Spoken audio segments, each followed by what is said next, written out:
La création de contenus vidéo comme des vidéoclips, des capsules sur YouTube ou encore des films demande presque toujours du montage vidéo.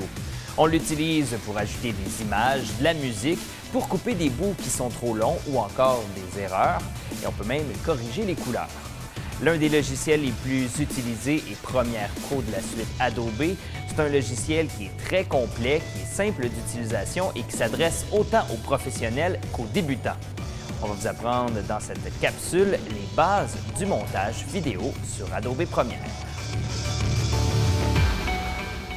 La première étape est de démarrer un nouveau projet. On choisit ensuite le nom et l'endroit où l'on veut sauvegarder le projet. On se trouve maintenant au cœur de l'interface de Premiere Pro et on y voit plusieurs fenêtres. La première en haut à gauche nous permettra de présélectionner un clip dans le moniteur source. Elle nous permettra aussi de contrôler les effets ou de modifier les niveaux de son de notre projet. À droite, c'est la fenêtre qu'on appelle le programme. On voit le résultat de notre montage.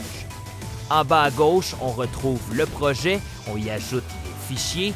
Il y a aussi l'onglet Effets dans lequel on retrouve des outils bien utiles pour faire des transitions ou encore modifier les couleurs de nos vidéos.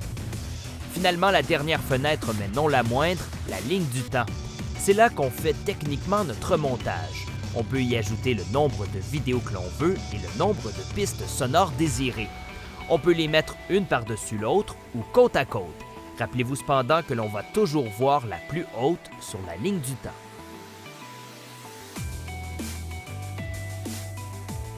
On peut maintenant commencer par importer nos médias dans la fenêtre du bas. On double-clique et on va trouver les vidéos, photos ou la musique que l'on veut pour notre projet. On double-clique ensuite sur la première vidéo que l'on veut, on glisse le curseur dans le moniteur source, on choisit le point de départ en cliquant sur l'icône qui a l'air d'une parenthèse qui s'ouvre, on choisit ensuite la parenthèse qui ferme à la fin de l'extrait que l'on désire. On glisse ensuite le fichier vers la ligne du temps si on veut l'extrait avec la vidéo et le son en même temps. Sinon, on choisit l'icône film pour la vidéo uniquement ou la vague de son pour n'avoir que l'audio. C'est là que le montage débute réellement. Vous devez ajouter les vidéos que vous souhaitez sur la ligne du temps. En répétant les étapes que vous venez d'apprendre, vous allez pouvoir le faire simplement. Ensuite, vous pouvez, si vous le désirez, agrandir ou réduire la durée de votre vidéo tout simplement sur la ligne du temps. Vous pouvez ensuite ajouter de la musique ou des effets sonores. En collant deux clips ensemble, vous pouvez, si vous le voulez, ajouter une transition. Pour y arriver, c'est vraiment très simple. Vous allez dans la fenêtre inférieure gauche, vous cliquez sur Effets et ensuite Transition vidéo. Vous avez maintenant plusieurs options. L'option fondu est cependant la plus classique. Le fondu au noir va créer un flash noir entre vos deux plans. Le fondu enchaîné va mixer les deux images durant la transition. Quand vous avez choisi le fondu que vous désirez, il suffit de le glisser entre les deux clips choisis.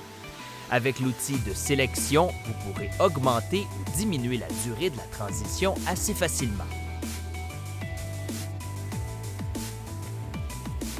Une fois que votre vidéo est complétée, vous devrez l'exporter. Il faut alors cliquer n'importe où dans la fenêtre de la ligne du temps afin de la sélectionner. Vous allez ensuite dans Fichier, Exportation et Médias. Pour une vidéo à être diffusée sur les médias sociaux, vous sélectionnez le format H.264. Dans la préconfiguration, vous choisissez celle qui correspond le mieux à votre projet. Il y en a pour YouTube ou encore Facebook. Quand vous avez choisi la bonne configuration, vous cliquez sur le nom de la sortie en bleu. Vous allez alors choisir l'emplacement de votre vidéo et son nom.